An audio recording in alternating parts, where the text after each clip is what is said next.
श्री परमात्मने नमः। आज हम श्रीमद् भगवद गीता के अध्याय 3 के 23वें अथवा 24वें श्लोक को पढ़ेंगे और उसके गूढ़ रहस्यों को हम समझने का प्रयत्न भी करेंगे। तो चलिए शुभारंभ करते हैं। श्लोक। यदि हाहं न वर्तयं जातु कर्मण्यतन्द्रितः मम वर्तमानुवर्तन्ते मनुष्याः पार्थ सर्वशः। 23वां श्लोक पूर्ण हुआ। अब 24वें श्लोक को पढ़ते हैं। उत्सीदेयुरिमे लोका न कुर्याम कर्म चेदहं शंकरस्य च कर्ता अस्यामुपन्यामी महाप्रज्ञाः। अर्थ। क्योंकि हे पार्थ, अगर मैं किसी समय सावधान होकर कर्तव्य कर्म न करूं तो बड़ी हानि हो जाएगी, क्योंकि मनुष्य सब प्रकार से मेरे ही मार्ग का अनुसरण करते हैं। यदि मैं कर्म न करूं तो ये सब मनुष्य नष्ट भ्रष्ट हो जाएंगे और मैं वर्ण संक्रांता को करने वाला हूँ तथा इस समस्त प्रजा को नष्ट करने वाला बनूं। व्याख्या। 22वें श्लोक में भगवान ने अन्वय रीति से कर्तव्य पालन की आवश्यकता का प्रतिपादन किया और इन श्लोकों में भगवान व्यतिरिक्त रीति से कर्तव्य पालन न करने से होने वाली हानि का प्रतिपादन करते हैं। यदि हाहं न वर्तयं जातु कर्मण्यतन्द्रितः। पूर्व श्लोक में आए वर्त एव च कर्मणि पदों की पुष्टि के लिए यहाँ ही पद आया है। भगवान कहते हैं कि मैं सावधानी पूर्वक कर्म न करूं, ऐसा हो ही नहीं सकता। परंतु यदि ऐसा मान लें कि मैं कर्म न करूं, इस अर्थ में भगवान ने यहाँ यदि जातु पद का प्रयोग किया है। अंतन्द्रितः पद का तात्पर्य यह है कि कर्तव्य कर्म करने में आलस्य और प्रमाद नहीं करना चाहिए, अपितु उन्हें बहुत सावधानी और तत्परता से करना चाहिए।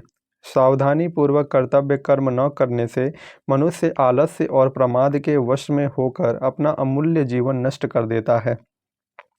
कर्मों में शिथिलता अर्थात आलस्य प्रमाद न लाकर उन्हें सावधानी एवं तत्परता पूर्वक करने से ही कर्मों से संबंध विच्छेद होता है।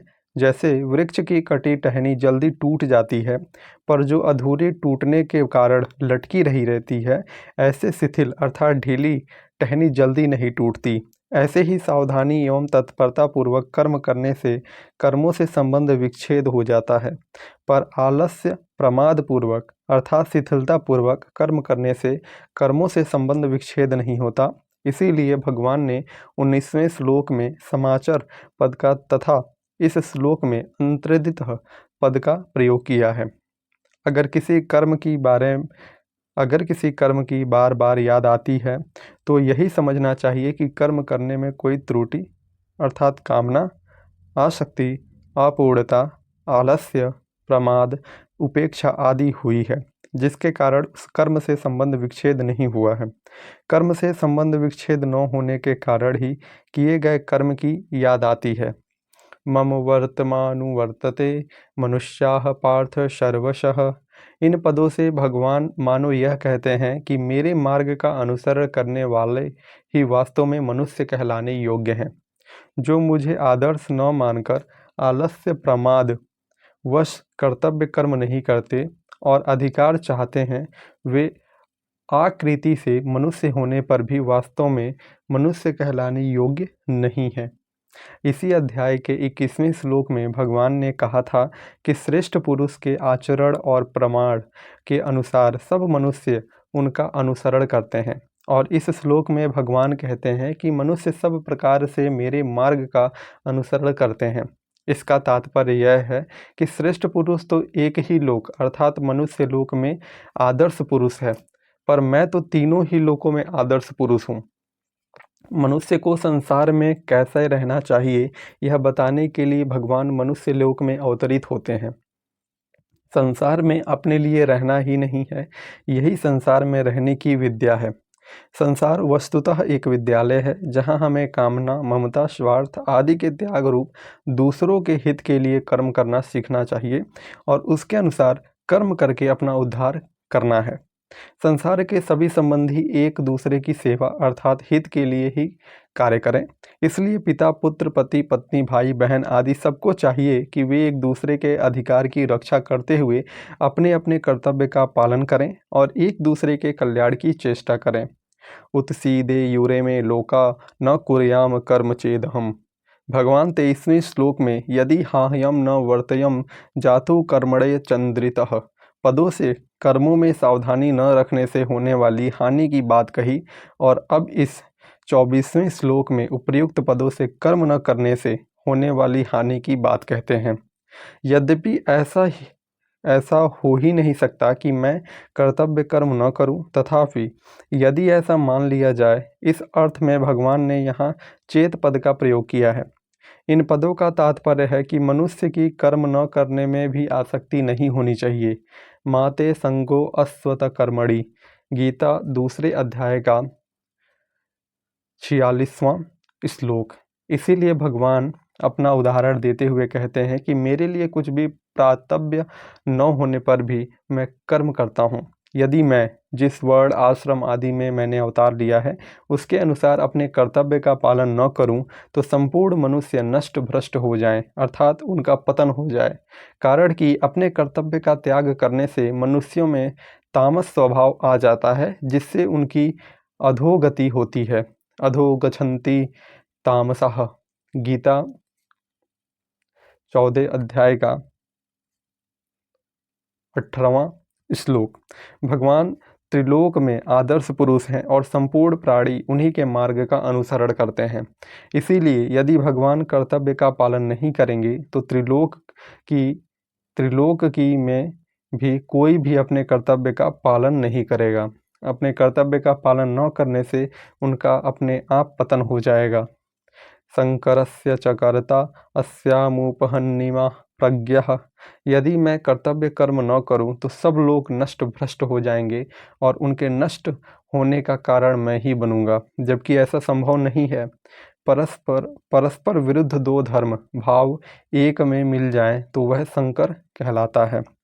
पहले अध्याय के 40वें और 41वें श्लोक में अर्जुन ने कहा था कि यदि मैं युद्ध करूंगा तो कुल का नाश हो जाएगा। कुल के नाश से सनातन कुल धर्म नष्ट हो जाएगा। धर्म के नष्ट होने पर संपूर्ण कुल धर्म में पाप फैल जाता है। पाप के अधिक बढ़ने पर कुल की स्त्रियां दूषित हो जाती हैं और स्त्रियों के दूषित होने पर वर्ण संकर उत्पन्न होता है। इस प्रकार अर्जुन का भाव यह था कि युद्ध करने से वर्ण संकरता उत्पन्न होगी, परंतु यहाँ भगवान उससे विपरीत बात करते हैं कि युद्ध रूप कर्तव्य कर्म न करने से वर्ण संकरता उत्पन्न होगी। इस विषय में भगवान अपना उदाहरण देते हैं कि यदि मैं कर्तव्य कर्म न करूं तो कर्म, धर्म, उपासना, वर्ण, आश्रम, जाति आदि सब में स्वतः संकरता आ जाएगी। तात्पर्य यह है कि कर्तव्य कर्म करने से ही संकरता उत्पन्न होती है। इसीलिए यहाँ भगवान अर्जुन से मानो यह कहते हैं कि तू युद्ध रूप कर्तव्य कर्म न करने से ही वर्ण संकर उत्पन्न करने वाला बनेगा, न कि युद्ध करने से, जैसा कि तू मानता है। विशेष बात, अर्जुन के मूल प्रश्न अर्थात मुझे घोर कर्म में क्यों लगाते हैं का उत्तर भगवान 22वें, 23वें और 24वें 3 श्लोकों में अपने उदाहरण से देते हैं कि मैं तुम्हें ही कर्मों में लगाता हूँ, ऐसी बात नहीं है। प्रत्युत मैं स्वयं भी कर्मों में लगा रहता हूँ, जबकि वास्तव में मेरे लिए त्रिलोक की में कुछ भी कर्तव्य एवं प्राप्तव्य नहीं है। भगवान अर्जुन को इस बात का संकेत करते हैं कि अभी इस अवतार में तुमने भी स्वीकार किया और मैंने भी स्वीकार किया कि तू रथी बने और मैं सारथी बनूं। तो देख, क्षत्रिय होते हुए भी आज मैं तेरा सारथी बना हुआ हूं और इस प्रकार स्वीकार किए हुए अपने कर्तव्य का सावधानी और तत्परतापूर्वक पालन कर रहा हूं। मेरे इस कर्तव्य पालन का भी त्रिलोक पर प्रभाव पड़ेगा, क्योंकि मैं त्रिलोक की आदर्श पुरुष हूँ। समस्त प्राणी मेरे ही मार्ग का अनुसरण करते हैं। इस प्रकार तुम्हें भी अपने कर्तव्य कर्म की उपेक्षा न करके मेरी तरह उसका सावधानी एवं तत्परतापूर्वक पालन करना चाहिए।